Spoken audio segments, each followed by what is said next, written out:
There you go. Hello. Welcome. How's everybody today? So we have a lot of books. So we're just going to go boom, and get through this. So we start off with the A's. Abolition of Man. This is number 2. And we got a restock of number 1. Mm-hmm. This is the first comic book written, drawn, entirely created by a computer. So it's pretty cool. It's interesting. You read number 1? I didn't read the whole thing. I looked through it. It's got a lot of words, but I like the idea. It's kind of neat. From Red 5 Comics, we have a new number 1. This is the B cover of Atonement Bell. The Atonement Bell. I like the Scully stained glass windows. It's pretty cool. Yeah, that's where I got the B cover instead of the A cover. Back issue is on number 140.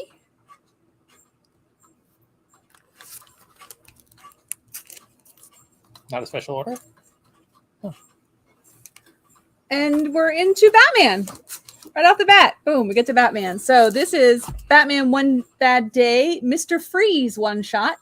And apparently this is the first appearance of Frostbite, a female sidekick of Mr. Freeze. Which I was just asking Derek why he has a female sidekick, because the whole point of Mr. Freeze was that he is, sort of a sympathetic villain, because the whole reason he's doing what he's doing is to try and cure his wife. So I don't get the whole female sidekick, but I like the covers. They're kind of neat. This is the premium cover. My only answer was that because women in costume is hot, so I don't really understand any other reason why they would need it. We also have Batman Superman World's Finest, number 9. Dan Mora did the A cover. Paulo Rivera did the B cover. And here's our first of this week's 90s cover month. This is Chip Zdarsky's. And this is the beginning of that Dayglow Green. Last week was Dayglow Orange. And this week is Dayglow Green. Derek pointed it out to me, and I was like, I didn't really see it. But then when I went back and was putting them in alphabetical, I'm like, oh, yeah, okay, they do all have green in them. It's just, it didn't really strike me as much as it did the orange. I guess there's much more. And the again, orange it's really was more washed striking out on the screen, but it's very vibrant on the book. But it's also really fun that these the reason that you don't see any faces is these are their 2 capes. Remember, the capes were very big and flowy. Very billowy. And in this, they're just billowy. they just cover up. You can see a bit of Batman's neck and Superman's neck, and that's all you got. It's pretty funny. Oh, we have a cord in for interference here. Hang on. And we rushed through it, but I don't know if y'all noticed the Joker kills Robin homage on the main cover of this book. I absolutely, it's dark and whatever, but I absolutely love it. This is Grim Fairy Tales Bell Depths of Tartarus. This is the annual for Zenescope, and this is also special order, but this is Harry Talbot, because Zenescope's all about the covers. Who cares about the well, anyway. And this is Magura, which I've not heard of Magura before, but that is a very smoking cover right there. This is Ariel Diaz. Bell's looking pretty hot. And that takes us to Black Adam, because, there's a segue. I don't know why, but anyway. That's the A cover. This is Rafa Sandoval's cardstock variant. Which I really like that variant with I'm not really sure why Batman's helmet is so reflective, but still. It totally is, and you can see. I really like that. I guess the lightning is lighting it up. I guess. David Lapham cardstock variant. And hey, look at there. Pete Woods and his 90s cardstock cover variant. Yeah. Like I said, it gets washed out, but if That's you look pockets. at the actual Do you notice cover, Black Adam has pockets? Yes, he has pockets and pouches up on his shoulder, and yes, it is very 90s. And then a big giant gun. And from Black Adam, we go to vampires, because why not? It's Blade, Vampire Nation. It's not gold, but contrasting with the green, those almost look like they're gold. They do look like gold, yeah. Which would be even more 90s. Alexander Lozano did a variant cover. And you speaking about hot women, but Inihoki Lee did a cover for Blade. This is a deep dive into Dracula's new kingdom as established in Avengers, starring Blade, the sheriff of Vampire Nation. An assassination threatens to unravel the fledgling country and spread chaos throughout the world. But is getting rid of a nation full of bloodsuckers really all that bad of an idea? Blade himself isn't too sure. Wait, he's not too sure getting rid of a nation of bloodsuckers is a bad. He's not sure it's a bad idea, so he wants to do it. That's what I'm. But he's sheriff, and that was his whole goal, was killing vampires. So I'm really confused. Yeah, it would seem that did they take the whole Blade mythos and just plop it on its head? I mean, didn't read Avengers, so I don't know. I didn't realize he had the vampires had a kingdom of their own. It seems kind of Krakoan, giving the mutants a kingdom of their own. So now we give the vampires one. If the vampires are going to stay there and not like come out and eat humans, I guess that's probably it's a fledgling country, so it just started. So I guess it was their way of saying, well, if the mutants can do it, so can you. But it's not working out so well for the mutants either. So, anyway, Bone Orchard Mythos, 10,000 Black Feathers is on number 3. And this is Dustin McEwen's variant cover. That is a really fun, creepy cover. I love the feather making the back coloring stuff that they've done on a couple covers. And this is Martin Simmons' cover, which is beautiful yet creepy because he's like disappearing into feathers, which is kind of. So when I read the first issue of you haven't read this, right? Mm-mm. When I read the first issue of this, I liked it, but I was sort of on the fence. It didn't stop me from recommending it to some people who I know like horror and that kind of thing, because I did like it. But number 2 is you get. I mean, number 1's all set up, so number 2 gets more into the meat of the story. And based on number 2, I strongly recommend this book. So if you read number 1 and were like me and we're kind of on the fence, give it a try with number 2. And if you say that you heard this and you've already bought number 1, then just let them know, and Joetta or David or whoever will make sure you get number 2 for free. It is no full price member, so I'm messing you with you just pulled the cord down. I just fixed it. I know. By the Horns, Dark Earth. This is the second volume of this series of By the Horns, and this is number 6. It's on my list. I can't wait till By the Horns comes out every month, I guess. And the reason I can say that is because, yes, I read it already and I love it. Captain America and the Winter Soldier special. Power, money, machine, love, revolution. The 20th century progressed at a mere rapid pace than any other in history, but not without help from the shadows.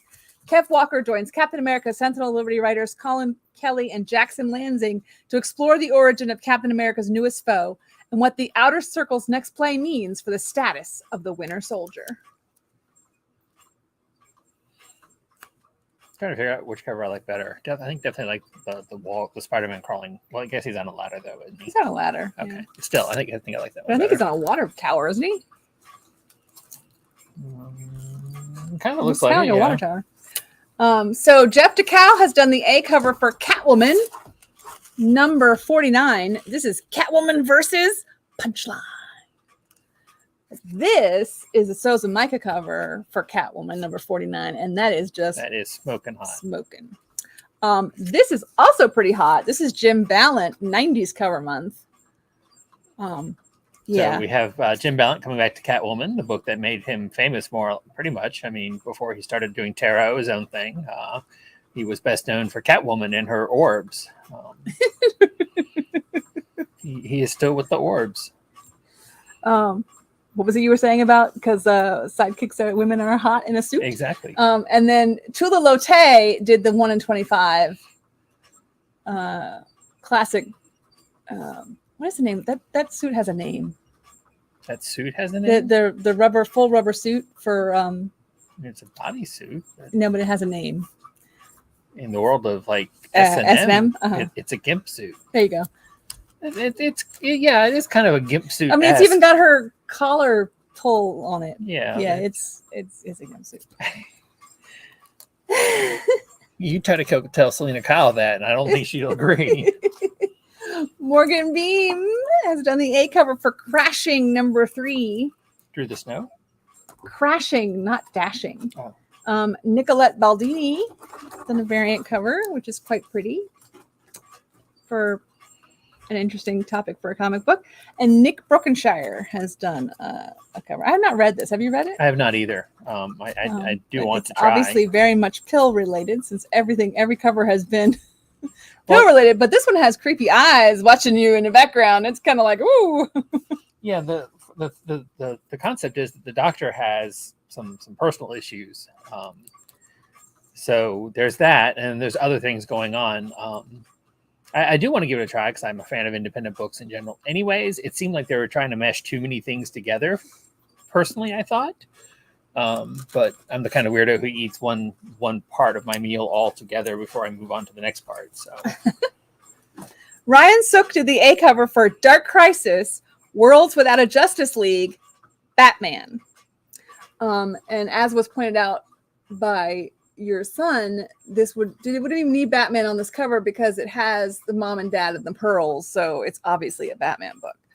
But anyway, and the variant cover is by Ryan Sook. But we also have for Dark Crisis, we have Young Justice, and the Batman one shot is the first appearance of a character called Mr. Wax. Not really sure what that's about. Young Justice is number 6 of 6. And Todd Knock did the cardstock variant.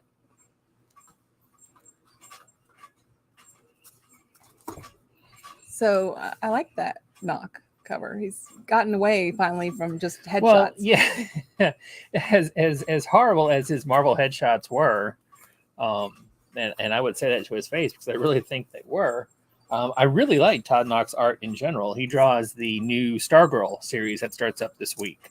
And in that he does his normal artwork, which is so much better. So in interest of, nobody ever puts out all their covers the same day, same week, we have the 1 in 25 for Dark Ride. Dark Ride number 1 or number 2?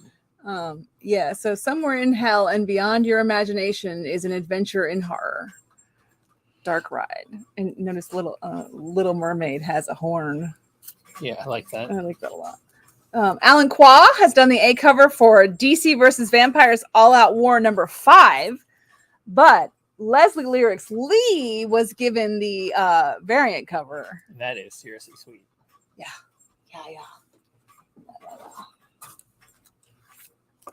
We also have Deceased, War of the Undead Gods, number 4.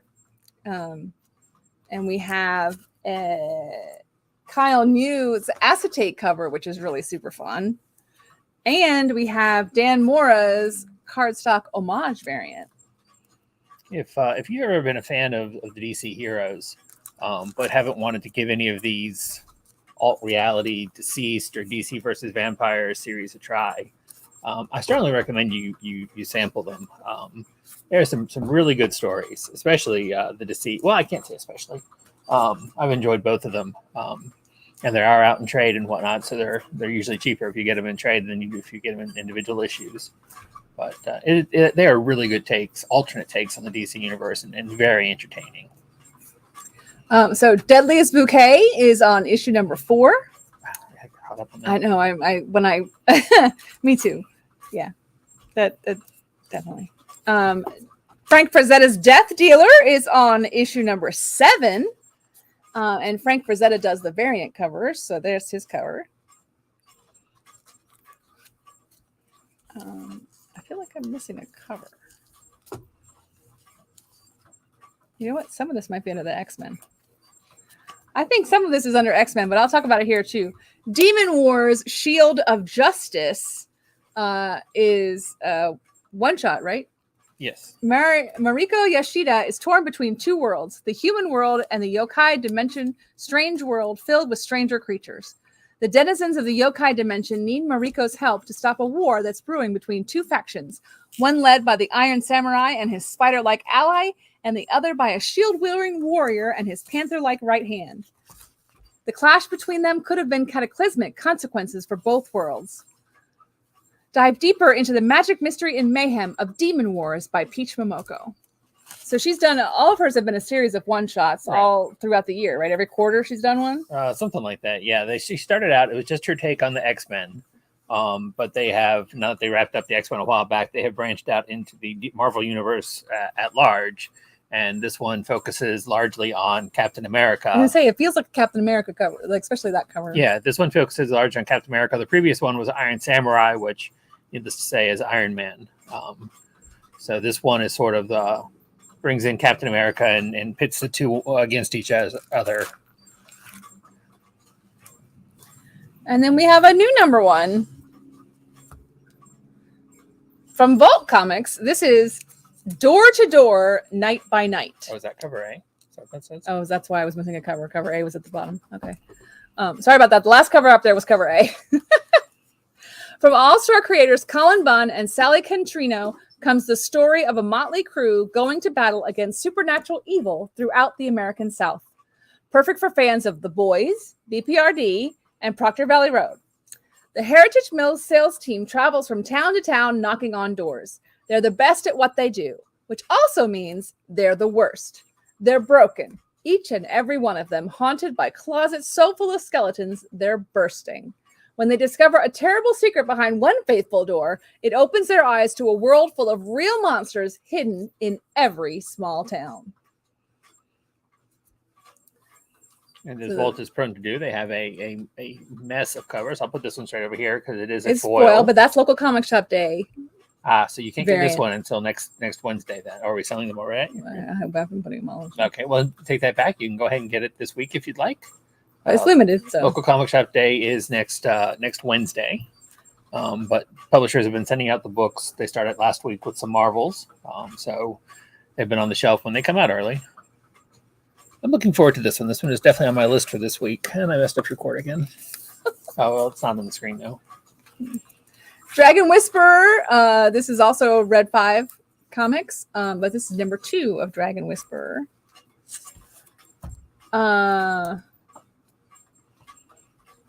Yeah, that should not be in here. That should be, look. What do we need to? Far Cry! Esperanza's Tears, number 2. When they're all sealed, it's very difficult to figure out what is going to subs and what is going to fish. All new. I thought we were going to decide to just put them all on the sealed ones all together and then go from there. All new Firefly from Boom Studios. This is number 10, and Kai Carpenter did the variant cover.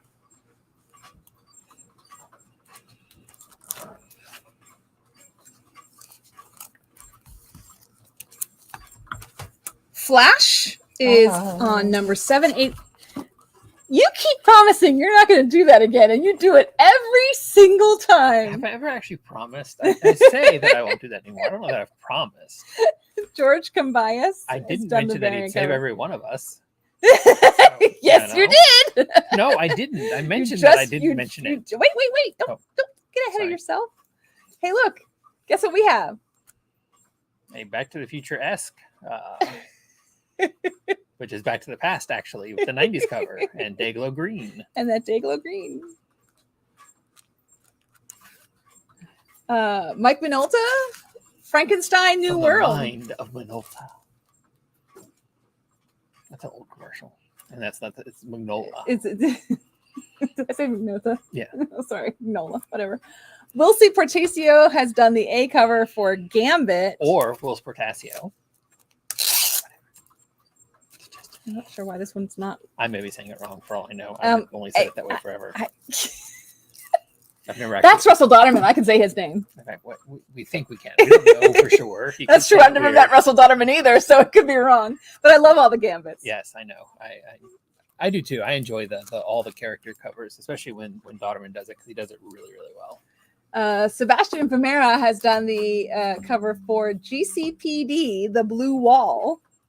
Which variant cover. I would say it's an awesome variant cover there with the Joker fish. Yeah. Riko Murakami did the A cover. Join me. So, who is Danny Ketch? Is this rhetorical or are you asking me? I'm asking you. Oh, he's the guy who took over as Ghost Rider after Johnny Blaze. Okay, well, he is now in Marvel Tales. Ghost Rider, Danny Ketch. Yeah, I'm not really sure. I don't remember there being a. Yeah. How long was he Ghost Rider? When they, well, I mean, often it's kind of like Venom. I mean, or a symbiote. You once you're it, but it just comes and goes.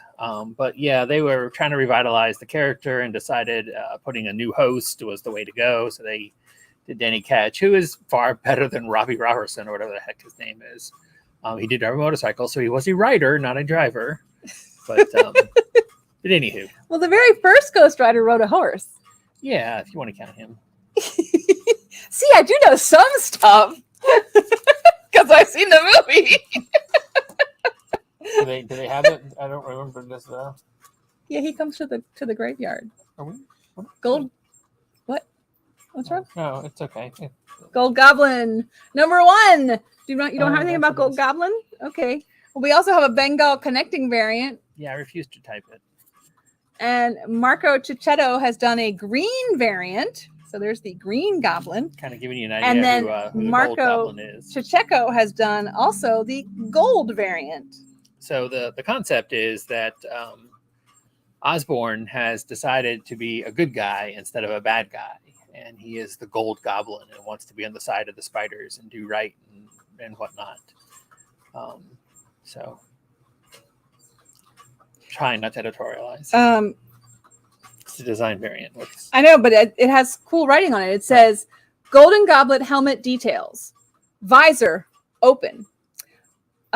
View. It's actually still closed. It's just see-through. And the helmet intakes helps the suit to generate G-bombs from the gauntlets. Nanotech air converters. So not only do you get the picture of the designs, you also get notes about the design on your design variant for Gold Goblin. I will admit, pretty cool. A foolish sucker, and I really love this one's throbbing. I really love the design variants, but I'm curious. When they started out, were they actual designs that the artist had done just to show the character, and they said, "Hey, let's use this on a cover"? Are they now like created just for the covers? Were they ever not just created just for the covers? I'm curious. I want to know the answer to these questions. But I still like them either way. I just like them more if they're organic. Gun Honey, Blood for Blood #2, second print. This is a Copic variant. Whatever that means. I don't understand what they keep calling things Copic Derek variants. choose Copic variant. I don't understand what Copic variant means. But it's hot, it's sexy, and it's very boobable. Harley Quinn, Legion of Bats, #2 of the 6-issue series. The A cover is by Yoshi Yoshitani. Easy for you to say. Not so much. And the B cover is one of Derek's favorite by Dan Hip. I'm all about Hip, and again, we have a take on the multiple Harleys. So not by Dodderman, but I'm all about Dan Hip. I just love his stuff. It is so weird, and I like the weird. Heavy Metal Magazine is out this week. Number 319. Okay, guys. So, how were you I Hate Fairyland constant reader, or did you read it in trades, or did you never read it at all? I've never read it at all, honestly. Okay. Which I hate because I really want to read it, and I'll definitely start reading it with this one. I just noticed that even the oh no, it's clean. Okay, I was gonna say even the clean cover is dirty, but it's no, clean. It says fluff off. Yeah, which is also what it says inside the book, because I read it today because I have been waiting for. I am a huge Scotty Young a fan of his art fan. Anyway, I'm a huge Scotty Young covers fan. I get all the Scotty Young covers, so I have been looking forward to I Hate Fairyland and it coming out and me getting to read it from the beginning because I was not into comics when it came out the first time. So this one I'm going to have to put up here real quick because this is not the. But you have to say the title. No, you do. From Fairyland. And I Hate Fairyland. And we also have a Peach Momoko variant for I Hate Fairyland, which is really fun. And we have an Art Germ variant, which is totally fun. Yeah, the Art Germ one is really fun. And we have a Joe Maduria and a blank sketch variant, so you can get your favorite artist to draw I Hate Fairyland. We have a Jenny Frison cover. Which is super, super fun. Are you going to read? So this is Eisner Award winning writer Scotty Young and artist Brett Bean bring back the hit comic I Hate Fairyland for an all-new ongoing series. Everyone's favorite green-haired, axe-crazed maniac returns in this Deadpool meets Alice in Wonderland adventure. Gert is all grown up and living in the real world. Times are tough, and the only job she's qualified for has her trying to find her way back to the place she hates the most, Fairyland. Between the Archer and the Momoko, those are really, really nice covers. I know you're a Scotty Young, but I really like those two covers. But I like them too, so it's fine. I actually like all the covers for this. I think they're all fun. But yeah, that's a hat she has to wear in the real world. She's like working in a restaurant or something. Yeah. So I knew nothing about the first series. Like I said, I didn't ever read it, and there is a synopsis. The first couple pages are like some character in Fairyland telling their kid a bedtime story of what happened. So it's a real fun way of this is what happened. Yeah, this is what happened. So if you have never read I Hate Fairyland, it's okay. You can start with this one. It will give you the backstory. So, and much like the book, I really enjoyed it. It was really funny. I was laughing. I hate this place. The I hate is not actually the title. But continue. Iron Man is on number 25, or if you're going by legacy numbers, it is number 650. So there you go. And this is Juan Figueroa's foreshadowing variant. So is it foreshadowing the stuff that's back here, or is it foreshadowing this? I don't know. What's it foreshadowing? We don't know yet. Progression from the smallest to the biggest biggest being like the final shot. It's like he's putting his helmet on. It's like he's getting dressed, but I don't know. But this is also the last issue of this series because next month we have Invincible Iron Man #1. So Junkyard Joe is on number 2. We got a couple of extra covers of Junkyard Joe from the meeting that we went to for number 1. So we have plenty of number 1s if you want to jump in on this. Liana Congas did a really nice, I like that variant cover. It's kind of fun. But we also have, if you're into second prints or you want every cover, there's a second print of number 1 as well. So I like the cover for the second print. That's fun. Well, fun may be the wrong word, but anywho. All right, it's time for Oxer Aeneas has done Nocturne County #1 from Scout Comics. Scout Comics is an adult crime noir set in a classic children's Nocturne County is Nocturne County. What'd I say? You said Scout Comics is. Oh, it's from Scout Comics. Yes, but you said Scout Comics is an adult crime noir. Oh, did I really? Yes. Sorry, guys. Nocturne County is an adult crime noir set in a classic children's book universe, as if Dr. Seuss took a few swigs of whimsical whiskey and ran amok through Sin City. Tales converge and collide in this county built on blood, as a rhyming narrative leads readers through a tangled web of death, booze, drugs, and betrayal. This debut issue follows an obsessed detective who puts his badge aside to hunt for his missing ex, and a little girl in the scariest place of all, her home. Enjoy the first issue of this nonstop title, followed by the entire story collected soon in one volume. Okay, I didn't like. I looked at this cover and I was like, and I'm a librarian. I know you shouldn't judge a book by its cover, but I kind of went, but I'm really glad you brought that synopsis up there because now I have to totally read this. I'm like, when I ordered it, I'm like, Nocturne County doesn't sound all that whatever to me, but the description, I hope they do it. I mean, they set a high bar. Dr. Seuss, a drunk Dr. Seuss in Sin City.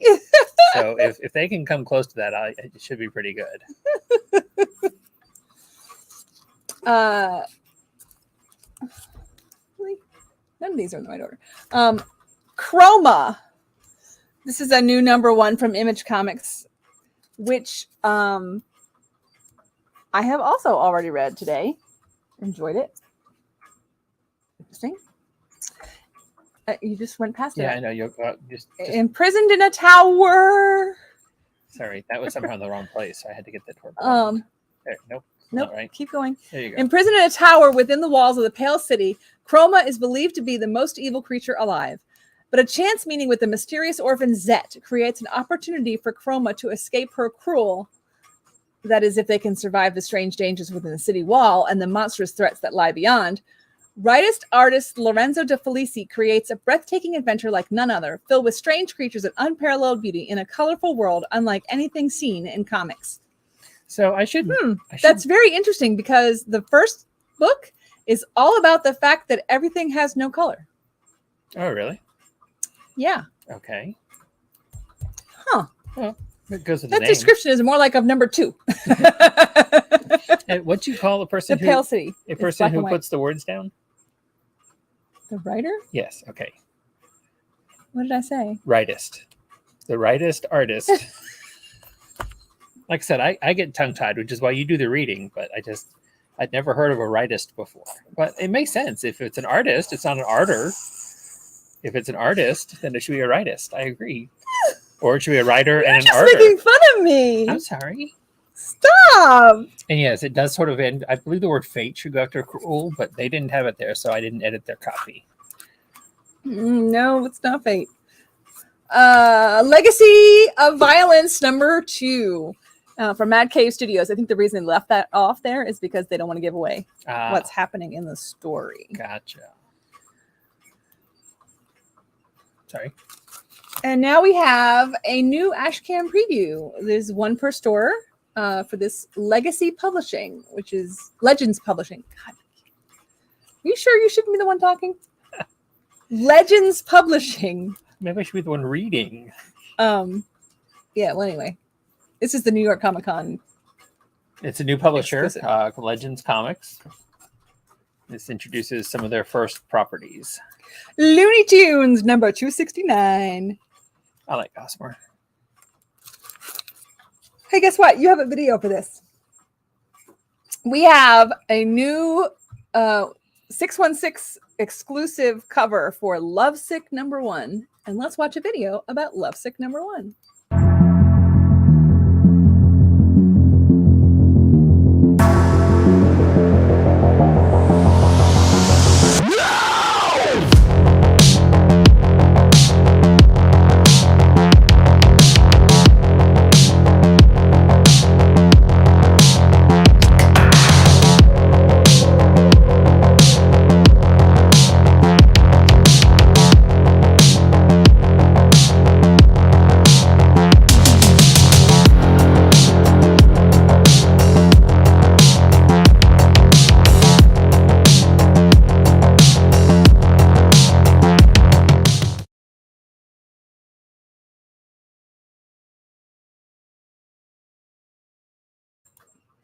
So I don't really tell you a whole lot about it, but I think the cover pretty much gives away a large part of what's going on in the book. And those are the gimp suits you were talking about there next to her, right?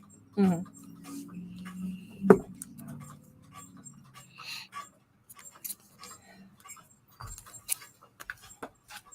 Masquerade number 3.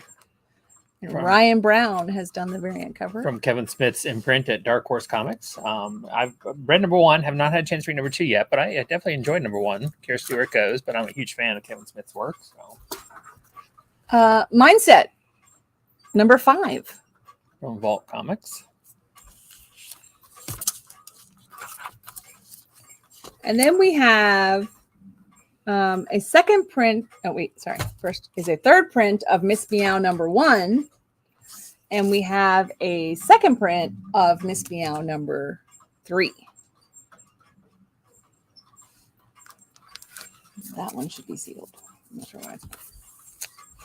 All right, Scout Comics, Kit Wallace, Mr. Esta.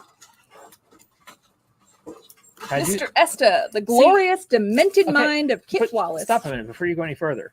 So I said Esta, and I keep saying Esta, but I think it's Easta because it's a rabbit, isn't it? Oh, Mr. Easta. That makes sense. So I'm thinking that's what it is. I don't know this for a fact, but I'm thinking it's Mr. Easta, like as in Easter. Oh, okay. The gloriously demented mind of Kit Wallace brings the galactic adventures of the third best assassin in the universe to Scout Comics.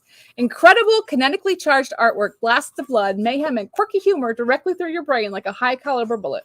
In this issue, it's Elvis's night in at an interstellar backwater bar, but with all due respect to the king, that doesn't stop Mr. Easta. With the help of Frank, his teleportation parasite, who can also transform into any handheld weapon imaginable, it's business as usual. So I'm thinking it's kind of like Easter Bunny as Mr. an Easta. assassin kind of thing. And Kit Wallace is the guy, girl, whatever, but that did the cat one a couple weeks ago, which we just got a reorder in, I think. Tough stuff. So anyways, I thought it was definitely an interesting premise. Looking forward to reading it. So the next book you have on that list there, we didn't get any of. We were shorted all of them. Oh, okay. So we'll jump down to Murder World Avengers. This is a series of one-shots that Marvel is doing. Ready, Set, Die. Hundreds are killed every year in an elaborate secret tournament run by a sadistic man with nearly limitless resources at his fingertips. It's not an urban legend. It's not a myth. Murder World is real. It's online, and the gruesome truth has been hidden from everyone except its victims, until now. Meet Paul Pastor, an extraordinary young documentarian who's going to expose it all, with some superpowered help. The Black Widow has a personal grudge to settle with Murder World mastermind Arcade, but can she stop the game before it kills again? Murder World is the wildly violent ride you've been waiting for. Gut-wrenching twists, unbelievable deaths, and the Avengers bloodier than you've ever seen them before. The tormented minds of Jim Zub, Ray Fawkes, and Jethro Morales kick off this must-have miniseries of the year. Like I said, not conventional miniseries as in numbered 1, 2, 3, 4. They are all number ones, all one that's considered one-shots. There's a Murder World Spider-Man, I believe a Murder World X-Man, and I'm not sure what else. And not to be whatever, but does the name Jethro Morales just seem kind of weird to anybody else? I mean, moving on, we have Namor, the Submariner, number 2, out this week. Just, I'm not, again, not, whatever, just right. Get your act together. Nightwing, number 98. Trying to contemplate Nightwing, number 98. No, we said that we had a lot of books. We were going to keep moving and get through this. And but Jethro. So what? Morales. So he's got Hispanic origins. Even if it's Jethro Smith, I'd be like, why Jethro? And Brian Stelfreeze has done the, yes, there it is, Dayglow Green 90s cover month. And this is the funniest 1 in 25 ever. This issue features the first appearance of Nightmite, which I guess is our little friend on top of Dick Grayson's head there. But Dick Grayson fell asleep and he wrote on his face. I love it. It's funny. I'm presuming this is the Nightwing equivalent of Batmite for Batman. We now have Nightmite, and this cover is just phenomenal. Is this not Mr. Hip? Also, Dan Hip? It is. It is. See, I told you, Dan Hip does awesome stuff. Get on the Dan Hip train. I'm not saying I'd want to read a comic all full of Dan Hip, but I also honestly don't really want to read a comic all full of Scotty Young artwork either, but I love his covers. Unless it's Wizard of Oz. When he did the Oz stuff, he was perfect for that. And I Hate Fairyland. I wanted to so badly get all of these 90s retro covers just because of the Dayglow colors. I know that's stupid, but I wanted I was surprised you hadn't ordered them. I thought you were getting them all. No. I can't afford to buy comics for no reason. So. Orc Island number 3. Yes, that is right. Number 1 came out 2 weeks ago. Number 2 came out last week, and number 3 is out this week. It is a 4-issue weekly miniseries. But it is super fun, and I have read number 2, and I did not get to read number 3 today, but I cannot wait to find out what happens. So I recommend it. It's fun. And then if you're on one of the must-have all kind of folks, there's also not first prints NFPs for all the issues. The way Bad Idea is doing it is whatever orders retailers place as their initial order will be filled with first prints, but the very next day, everything is not first prints. So if we place a reorder or increase our order or anything like that, it'll be with not first prints, which are basically the same book. The only difference is that the logo is usually a different color and maybe in a different place on the cover, but otherwise it's supposed to be always the same book. I know with ENIAC #1, I think they added some extra material, but I don't think they're doing that at this moment. But who knows? I mean, they are, after all, nothing but a bad idea. Literally. Mighty Morphin Power Rangers number 101. I think that's an addition, a restock. Prodigy, number 5 of 5. Prodigy, the Icarus Society. And I loved Prodigy the first time, and I only got to read number 1 of the second series, and I am so far behind, I can't even begin to say that I recommend Prodigy, but I haven't read it. Okay, so, again, a book that's already come out, but we got our 616 exclusive variants, and these are really smoking hot, guys. These are really nice. These are by Ivan Tao.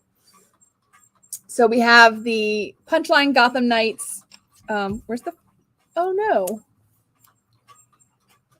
The smoking hot one's not here. Oh, okay. What do you have? Would it be in that pile? Should be. So this is the full art variant by Ivan Tao, which you notice the coloration and the background is different. But we also have, is that it? Yeah, how to get missed? The full art foil of the Ivan Tao cover. So this one is foil. It is really, really sexy. The purple foil is really pretty.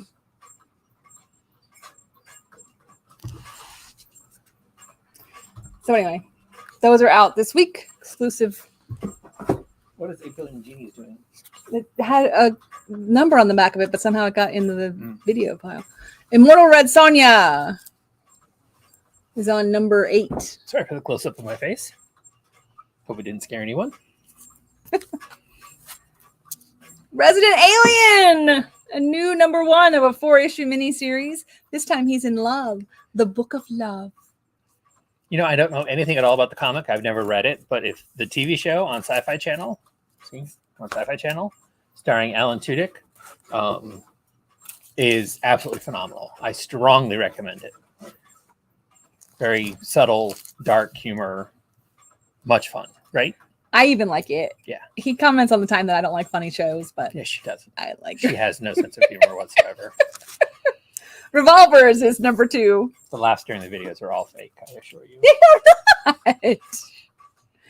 Okay, so Rogue State. Why are my little thingies? Derek got so excited about this book, he ordered it from 2 different publishers. 2 different not publishers, 2 different distributors. That's yeah. Not entirely what happened, and but it is close to what happened. Oh, that's not even right. From Black Mask Studios.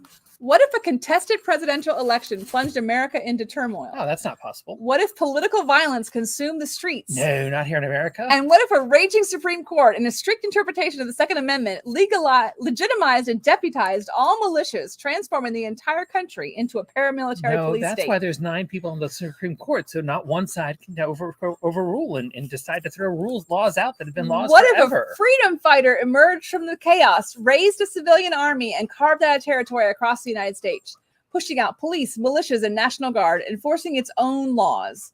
Sovereign. What if Americans refused to be governed? In this speculative fiction comic book series ripped from tomorrow's headlines, a mysterious figure named Vaya of Bright Stars will rise from the crisis. But is she a freedom fighter or a terrorist? Either way, her rogue state will not just blaze a path across America, it will also inspire others to raise their own armies, some in solidarity, others in opposition. Wait, you're saying if no, I will behave. So this series of covers are by Chuck D, the rapper, and it is a 3-part triptych cover. Unfortunately, our camera is nowhere near big enough to show you all of them. And then the logoed version of just that one is a cover individual to itself. I mean, you can get the other 3 alone as well, but why would you? But I am extremely looking forward to reading this book, and I hope they do it well. And yes, Black Mask had just moved to a different distributor. And not knowing that they were going to be there, I had already ordered them from the bad distributor. So, From the bad distributor. Would you not describe Shang-Chi and the 10 Rings. Number 5. And Cully Hebner has done the extreme variant. Yes, in case you were missing your extreme variants, they were out last week, was our extreme variant week. There's one there for you. You know, not calling it that, but really the extreme variants are Marvel's take on the 90s variants. Really. I'm just saying. Art Adams has done the cover for Shaolin Cowboy, Cruel to Be Kin, number 7. Like a Shaolin cowboy. Bing, bing. Stop. It's a song. I didn't write it. Okay. Blame Glenn Campbell. Another book on my list that I already had to read because Scout Comics came in much earlier than everybody else's. And so I was like, you know what? I have time to read a book. I'm going to read She Bites. She Bites number 2. And guess what book I took off the shelf? Because I thought it was a nonstop because it had been so long since it had come out. Alrighty. But it's not. It's a series, and it's really, really, really good. It's really fun, and this is super fun. She Bites. Super fun. She's an 8-year-old, is it? A vampire. An 8-year-old vampire who is cussy and very rude frustrated with the constraints of an 8-year-old body. So she hires herself a babysitter to essentially, not obviously not to babysit her, buy her cigarettes. That's it. To buy her cigarettes. To handle her affairs in the adult world. And liquor. And the best thing is her babysitter drives a Vespa and this woman goes off on the girl. How dare you take a child on that thing in the rain? and she just looks at the vampire, looks at the woman and it's funny. It is a really good book. And we really do have, cute. Although Joetta apparently has decided to hide them, we do have copies of number 1. We do have copies of number 1. I'm going to pull it out because it was really fun. She-Hulk is number 8. And we have a Natee's Game variant featuring Howard the Duck. I'm honestly not sure why, but I like Howard. So any reason to have him on a cover, I think is a good one. And Michael Dowling has done the variant cover where she's just, lifting up the bad guys in their car, because why would you bother to just lift the bad guys when you can just take them in their car at the police station, take the whole thing? That would be easier. Sheena, Queen of the Jungle, is on number 10, y'all. I read the first couple of issues. I liked it, but I lost track of Sheena. I really, really did. But Rose Besh did a variant cover, which is quite pretty. Very nice. And Joseph Michael Linsner has done a variant cover. And Arthur Sudyum has done a variant cover. So these are the names of the people who do sexy covers. Well, these are some of the names. Yes. Joseph Michael Linsner, Sudyum, and no, I mean, like, they're all on Sheena. Shirtless Bear Fighter 2. Number 4. Like, it's not number 2. So yeah. It has one cover? It's just one cover. It's really odd when there's just one cover on a book. It is. Nowadays, it really, really is. So guess what book is pick of the week for me? I take it Something's Killing the Children, number 26. Yes. I love it. I read it today. It's super, super fun. The prison cover is really freaky. Yeah. I am not a doll person, so that doll thing really needs to go away. And John Boy Myers did a variant cover. Dolls only exist to kill people. This is a known fact. They made a movie, several movies about it. That is a creepy book right there. Creepy monster right there. That is, yeah. But the doll cover in the 1 in 50, the pencil sketch, ink sketch, wow. Yeah, that is. We also have the regular cover, the Werther Dell'Edera full art is the unlockable variant 1 for store. But it's a really good story. If you are not reading Something's Killing the Children, you are missing out. I don't do horror. Anybody who comes in the shop pretty much knows I'm not a horror person. But this is just a really good story. And there is a definite cliffhanger at the end of this book that if the next one doesn't come out soon. Well, it's gonna be a month at least. It's good. It's really good. I did. I didn't know that. Well, let's invite her to come visit. Based on the receipt. Sonic the Hedgehog, Scrap Island #2. And apparently Sonic Prime is going to be on Netflix starting in December. Okay.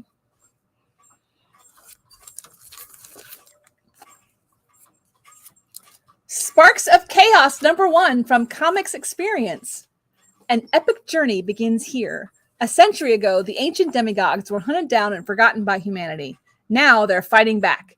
In a steampunk twist on ancient myths, featuring interconnected A covers in the style of a Greek vase, each oversized issue contains 48 pages of gods and monsters battling for the fate of our world. Ooh.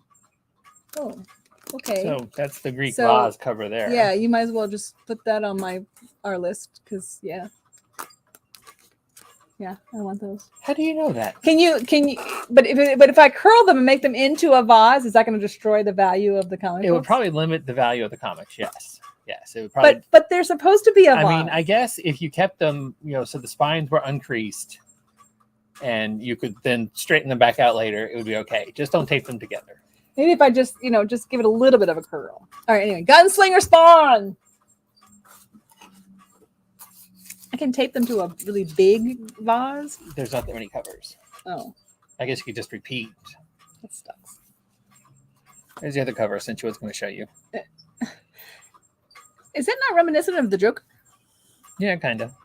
I was going to say. And his little robins? I was going to say, yeah, though that is true, yes. Anyway. So, Spider-Man, we all know, started over again, and we have a Mark Bagley second print. Well, it's not that it started over again. Again.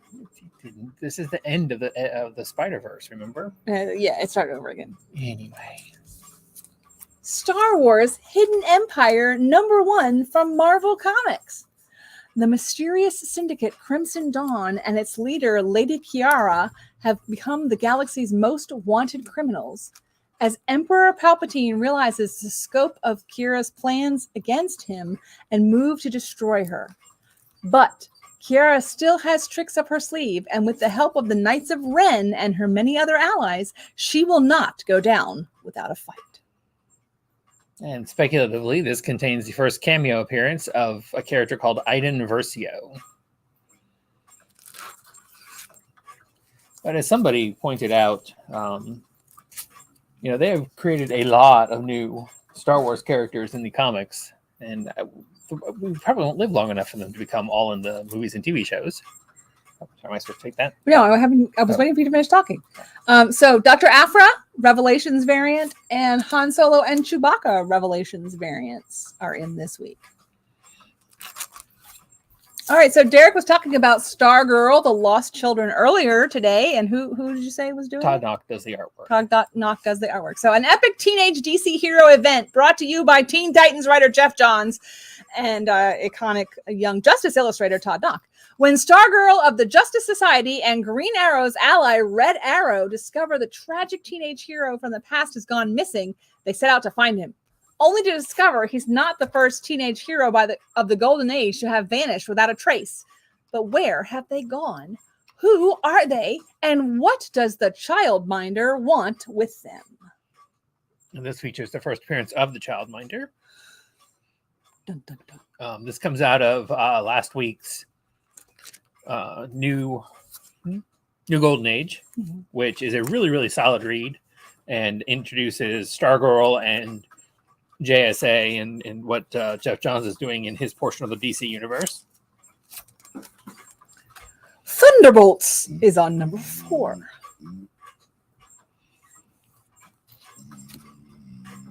We have Titans United Blood Pact #3. You're supposed to talk, not be silent during those And moments. I didn't realize what you were doing. You reached over and held me. No, Derek you reached over and Chu. held me. Derek Chu did the variant cover. That is a solid Nightwing cover right there. It really is. I think that is probably my favorite Nightwing. Well, not favorite, but your phone is ringing somewhere. It is. The Tragedy of Macbeth by William Shakespeare, a comic adaptation by Stuart Kenneth Moore. Number 2 of 2. Did you read number 1? I tried. It's very black and white. Like, this is what it looks like inside. Very black. It's Difficult to parse the letters? difficult to follow. Okay. I'm not giving up on it. Because it's supposed to be a very realistic adaptation of the Prague show. Oh, I see what you're talking about. But yeah, it's hard to. Without my glasses, there's no chance in Hades that I could read this. But Yeah, just show it the camera so they can see what I'm saying. I'd rather they buy it. It's good storytelling. I'm enjoying it, but it's slow reading. I will say that. But it's only 2 issues, so I have plenty of time. Yeah, and it's thick. So I mean, It is thick. There are a lot of words. You get your bang for your buck. You will. You really do. True Cult, number 4.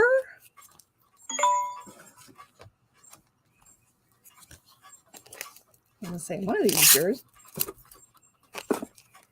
Skylar Partridge variant cover. That is a creepy cover right there. I would not stay at that. If I was doing drive-through, I would not stay at that one. It says next window, please. Well, so that's you know. good because I would. Vampirella Mind Warp, number 3. It's a bit of a mind warp. Mateus Mahani has done the A cover for Wakanda number 2, and Which Terry Dotson did the variant cover for features the Wakanda first number appearance 2. of Lacroix, a new villain. Tula Lote has done the cover for Walking Dead Deluxe number 51. I really like Lotte's artwork.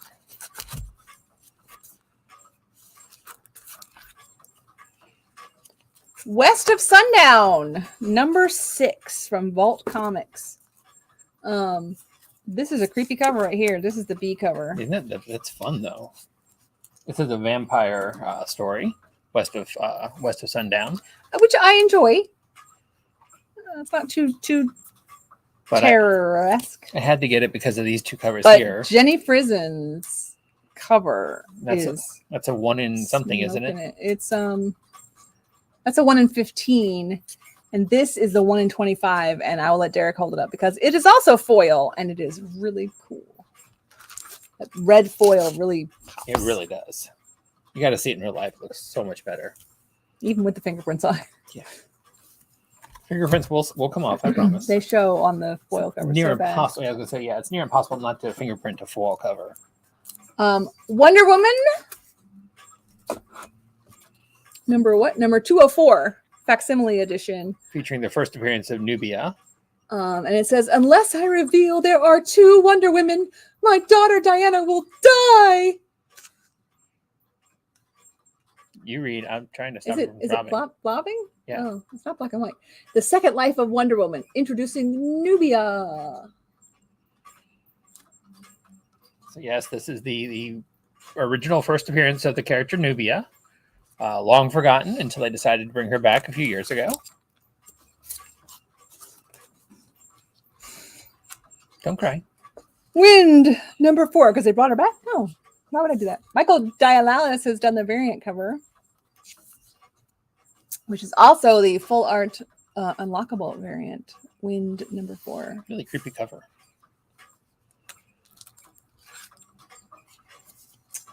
Immortal X-Men is on number 8, and that is a really super fun I A love cover. that cover. That just everything about it, the retro, the art, everything about it. I love that cover. And Phil Noto did the Quiet Council variant cover. But I'm also a Phil Noto fan, and I really enjoyed the Quiet Council covers as well. In our graphic novels, we have Apocalypse 91, Revolution Never Sleeps. From Z2. Celebrating the 30th anniversary of the landmark album Apocalypse 91, The Enemy Strikes Back, with this commemorative sequel graphic anthology. It begins on the familiar backdrop of 1991 and explodes into far-flung futures with a series of speculative fiction stories by the industry's leading creators. We also have Batman Spawn! Collection of the previous Batman Spawn tales leading up to Batman Spawn, the new Batman Spawn one-shot coming out early December, of which we will have a plethora and then some. There's nothing more beautiful than a total retreat from reality with someone you love and a place where you can leave behind all the noise, greed, and hate for a quiet and simple life. Okay. Not a description you'd expect for Deadly Class. A Fond Farewell Part 2, it says.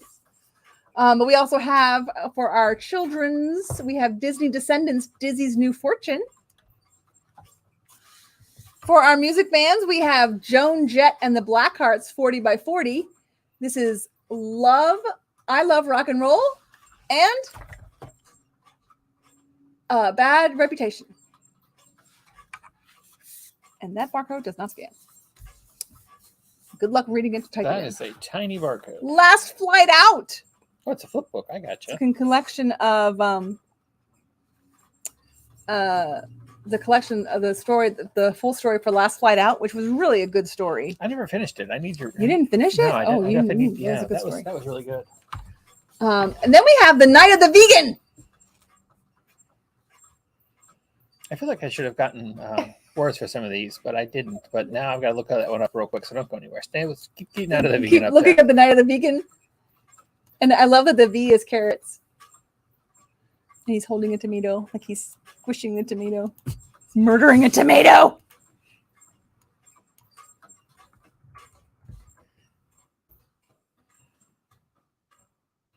Night of the Vegan is from Comics Express Publishing.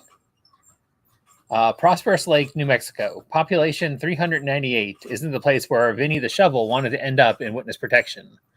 Working at the local hardware store isn't the height of excitement, not even when the town is hosting the county's 100th agricultural fair. When a tanker truck carrying a disastrous secret experiment crashes near town, the town isn't just dead, it's about to get undead. Alrighty. We also have Psychoverse from the Inkle, the shocking and explosive prequel to the legendary and best-selling Inkle saga. Prepare to enter the Psychoverse. The world of the Inko, the Matterverse, is full of strange technology, astonishing worlds, and extraordinary creations. But where do these things come from? The Psychoverse, of course. A reality of infinite possibility where everything that can ever be exists. That is, until it's dreamed up in the Matterverse, at which point it is pulled from one reality into the other. Tired of having their wondrous creations taken by the Matterverse, agents of the Psychoverse breach the barrier between realities to reclaim their stolen property by force, meaning the destruction of nearly the entire Matterverse. It's up to John DeFool, the Meta Baron, kill Wolfhead, and more to stop this annihilation. If only any of them knew the most powerful primordial force in either universe was sitting just within their grasp, the luminous Inkle. Sounds really interesting. Yeah, it does. So, as a reincarnated aristocrat, I'll use my appraisal skill to rise in the world. He's like a child genius because he's reincarnated. Attack on Titan Omnibus. We are on number 19, 20, and 21. You know, the amount of fonts that manga publishers use in their super long titles is just amazing. Beast Stars is on number 21. Bibi and Mayu is a new series, all ages from Tokyo Pop. We also have Failed Princesses, number 6.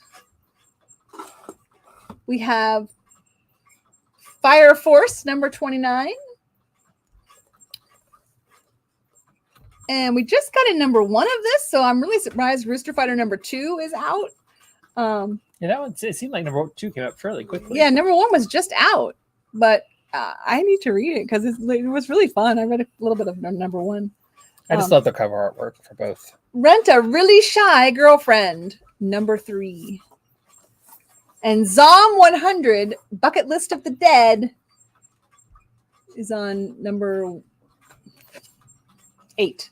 Number 8. So now we have some real books. This is Mouse Now, Selected Writings. Mouse was the Holocaust graphic retelling of Featuring mice, which is why it's called Mouse. yeah, but it was of his father, his interview with his father, but Art Spiegelman's. I was like, it's not him, not her. Art Spiegelman wrote Mouse, and then now this is Art Spiegelman, who spent 13 years making Mouse, not only modeled definitively that in fact comics could be remarkably sophisticated, literate, and subtle. He also blew open about 1,000 other cliches and pieties about art and representation, particularly in the expression of the darkest aspects of human history and the testimony that results from it. Mouse is a text that keeps on giving. The ideas it provokes and its value feel inexpendable, ongoing, and active. So I really, really enjoyed Mouse. When it got challenged earlier this year, comic shops made an effort to all have copies of it available and put it back on the New York Times bestselling list. I think we need to reorder. Many years after it was written. So I was really excited when I saw that these selective writings was now out. So I can't wait to read that. That one's mine. We do have another one to the shelf. And we also have the Lego story, How a Little Toy Sparked the World's Imagination. And this is based on exclusive access to actual Lego and the family that runs it and created it and starts it and still runs it. So very cool. Yeah, it's exciting. It's neat looking. All right, so we have Justice League, The Ultimate Guide. If you're wondering where our title for this week's video with Encyclopedias came from, this is it. This is the Justice League. A united front, Earth's greatest heroes, humanity's best hope. So that's the first one. But we also have dun, dun, dun, dun, the DC Comics Encyclopedia, the new edition. Yes, indeed. I'll let you hold that one up because not only do we have the DC Comics Encyclopedia, we also have DC Comics La Enciclopedia, Nueva Edición. That is right. We have it in Spanish. Great Christmas gifts these make. Beautiful hardcover books for your coffee table. We used to call these coffee table books. I don't know if we still do. Does anybody still call them coffee table books? I don't think so. But you know what? If you're not a DC fan, maybe you're a Marvel fan. We have the Marvel Encyclopedia New Edition with an introduction by Stan Lee. And guess what? New. I will let you hold that. Well, it takes a while for things to get printed. That one's even bigger. Because we also have that's a Marvel La Enciclopedia Introducción de Stan Lee. I wonder how they did that. It's got a dust cover with the same artwork on the inside. But the Spanish version does not have the dust cover. And the DC version does not have dust covers. No, just the Marvel, the English Marvel one. But I love even the inside. Can you see that? The jacket binding is even Marvel. Which, by the way, if you have not yet seen Black Panther, the Marvel, the logo, Marvel Studios logo, picture trailers, it's really nice. It's a really nice not homage. No, I'd call it an homage. Would you call it an homage? Yeah, a really nice. Well, okay. An honorarium. Honorarium to Chadwick Boseman. Thank you, Chadwick Boseman. So be sure you watch the Marvel when the M and the A and the R start rolling through. Be sure you watch those. That's really nice. And Wakanda Forever is a really good movie. It's good. I enjoyed it. I thought it maybe went a little bit too heavy into the memorial bit, especially when, and I'm trying to remember when exactly it was in the story, but later, I don't want to give anything away, but later on, when they did another sequence of flashbacks with Chadwick Boseman, I'm like, okay, we did that earlier. It made sense earlier. Now it feels forced. No, because you missed part of that. Yeah, that He just makes thought sense. it was a little heavy, a little long in the middle, and he kind of like dozed a little bit. Yeah, So they don't he need to know that. he missed the reason why. I still No, it say, made sense. It made I sense. still say they did it early on. They didn't need to do it They again. did, but Keep going. that's it. Oh God, I forgot we had a whole nother box over here. Good Lord, I thought we were almost done. How about Disney's The World of the Mirrorverse? Might as well be an encyclopedia. They don't call it one, but What is the Mirrorverse? Enter the Mirrorverse, a new and divergent universe brought to life in the exciting action RPG Disney Mirrorverse. Get an in-depth look at powerfully amplified versions of Sully, Baymax, Jack Skellton, Maleficent, Captain Jack Sparrow, Scar, and more. Research the fractured hordes seeking to shatter the Mirrorverse, filled with Disney and Pixar worlds now altered by stellar magic.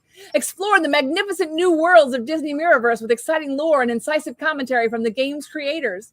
Get a detailed view of the dynamic characters, evolved design concepts, rich lore, stunning environments, and more with this must-have book for Disney and Pixar fans and gamers.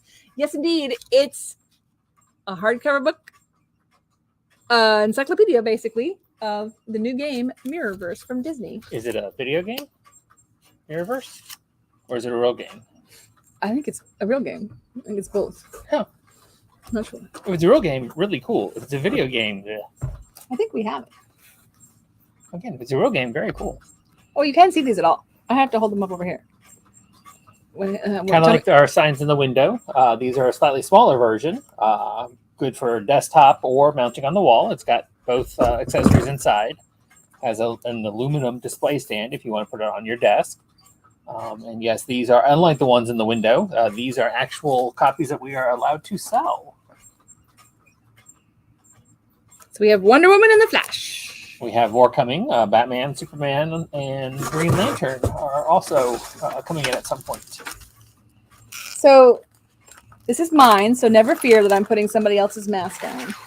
But I meant to put this on while we were showing off the books, and I forgot. I haven't even taken it out of the folder yet.